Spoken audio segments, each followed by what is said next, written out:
puisque François Bock a eu quelques petits ennuis cette nuit, voilà, et a demandé à la secrétaire générale d'intervenir à sa place.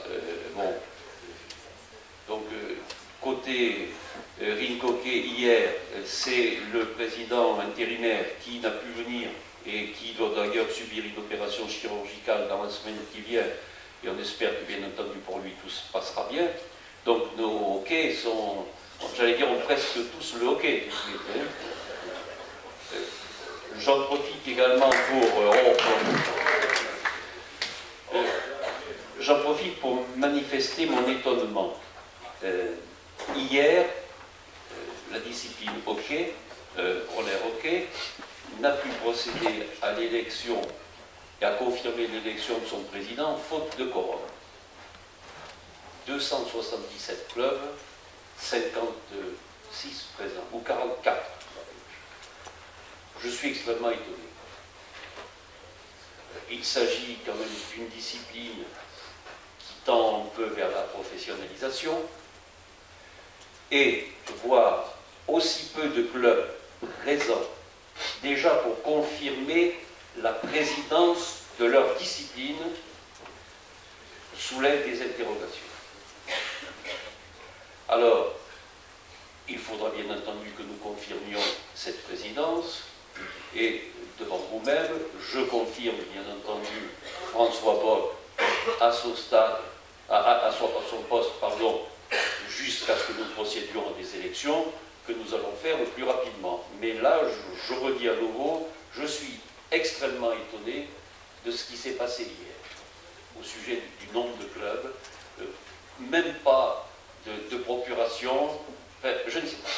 Bon, manifestement, veut-on nous faire sentir un malaise? C'est la discipline elle-même qui a sa destinée entre ses mains, surtout à ce niveau-là. Madame la secrétaire générale. Bien, merci. Merci, effectivement, nous étions très étonnés et nous aurions voulu quand même procéder à cette élection. Malheureusement, elle est reportée. En fait, bon, François a repris les rênes, il était déjà dans le comité depuis de nombreuses années, donc ça ne pose pas de souci, nous lui faisons entièrement confiance. Donc le rapport d'activité du roller hockey va être très bref, parce qu'en fait, on respecte les 3 minutes, mais également parce que je n'ai pas de diapos à vous montrer, et ce sont surtout, je vais mettre l'accent sur les résultats de l'année. En fait, je vais parler de l'international, avec les championnats du monde en Californie, pour une 6e place pour les hommes, et les juniors, une 5e place. Les Jeux mondiaux en Colombie, une 7e place également. En ce qui concerne la Coupe de Confédération européenne des clubs, nous avions en première place champion Villeneuve-la-Garenne, pour la Coupe des champions Rethel. Ensuite, la Coupe de France organisée à la Carpentier en avril était un grand événement avec au podium les féminines Rissorangis, les hommes Anglettes, et nous avons également l'organisation d'une Coupe des Ligues avec en champion l'Île-de-France. Championnat de France, le championnat élite avec un champion en la personne du club de Paris 13. Ensuite, National 1 féminine Rissorangis, National 2 féminine Rennes REC. Les hommes pour la National 1 au Bâle, donc c'est un club qui est monté en élite cette année, en National 2 Montchavin, en National 3 Cholet, Pré-National Agnières, les poussins, puisque nous avons un championnat de poussins junior élite en ce qui concerne la jeunesse, donc les poussins Villeneuve-la-Garenne, les benjamins Anglettes, les minimes Villeneuve-la-Garenne, les cadets Villeneuve-la-Garenne, les juniors excellence Maison Lafitte et les juniors élite Grenoble. Voici pour le palmarès. Ensuite, le grand rendez-vous incontournable pour le roller hockey, et vous êtes peut-être également tous très intéressés, c'est le mondial à Toulouse. Donc en juin, nous vous donnons rendez-vous pour le mondial organisé par le comité d'organisation qui est sur Toulouse, avec Evelyne Bonnegarde, présidente du club de Toulouse, et Madame Boniton, qui est également du comité régional Midi-Pyrénées.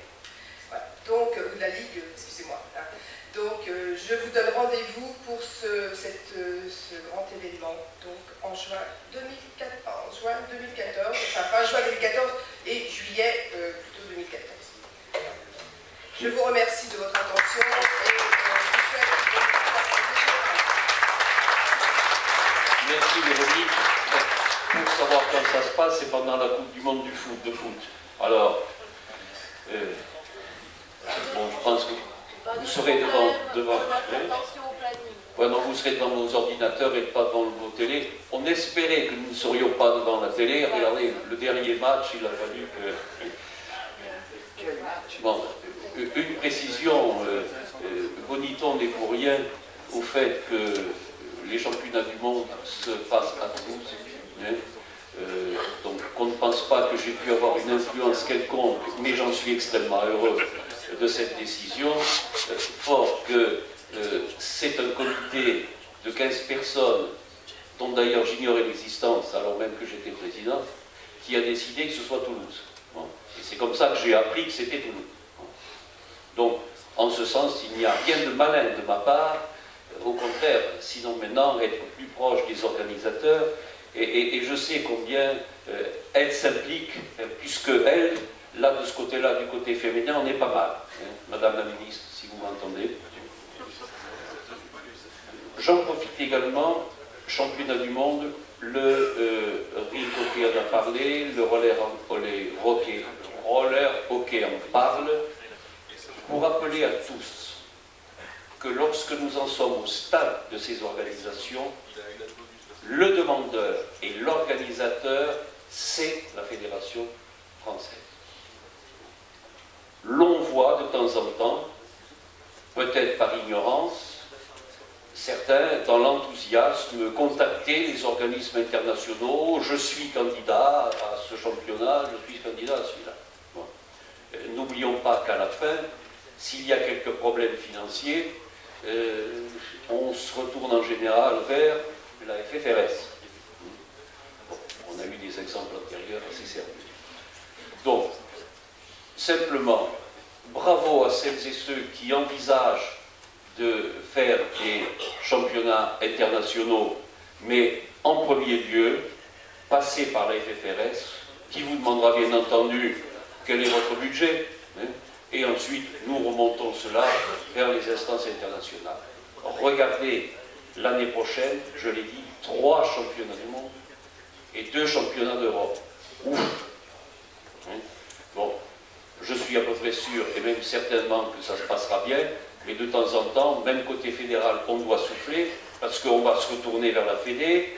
Alors la communication, qu'est-ce que vous faites pour mon championnat? Qu'est-ce que vous faites pour mon championnat? Imaginez que si on veut faire sérieusement de la com, 3 championnats la même année, ça n'est vraiment quand même pas facile. Donc, entendez bien mon message, oui pour des championnats internationaux, mais bon, commencez à passer par la maison. Ou la suivante, Dominique. Le skate. Il est là.